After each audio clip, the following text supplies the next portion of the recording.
এটা হলো Russian underground submarine, যা মাটির নিচে ড্রিলিং করে শত্রু দেশে পৌঁছাতে পারে। সাধারণত টার্নাল বোরিং মেশিনের ওজন ৬,০০০ টন পর্যন্তই হয়ে থাকে, যার ৪০ মিটারের গর্ত খুঁড়তে ২৪ ঘন্টা সময় প্রয়োজন।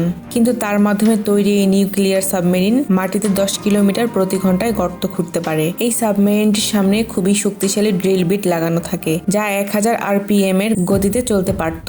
এই নিউক্লিয়ার সাবমেরিনের ভিতর ১৫ জন সৈনিক থাকার ব্যবস্থা ছিল, যার মধ্যে টয়লেট ও ঘুমানোর ব্যবস্থাও ছিল। নিউক্লিয়ার সাবমেরিন নিউক্লিয়ার শক্তিতে চলতো, তাই এর কোনো জ্বালানির অভাব হতো না এবং যে কোনো দেশের এপার ওপার যাওয়ার ক্ষমতা রাখত। কিন্তু দ্বিতীয় পরীক্ষা চলাকালীন এর নিউক্লিয়ার রিয়েক্টরের মাত্রা এর তাপমাত্রা প্রয়োজনের চেয়ে বেড়ে যায় এবং বিস্ফোরণ ঘটে। তারপর সোভিয়েত ইউনিয়নের সায়েন্টিস্টরা এই প্রজেক্টটিকে বন্ধ করে দেয়।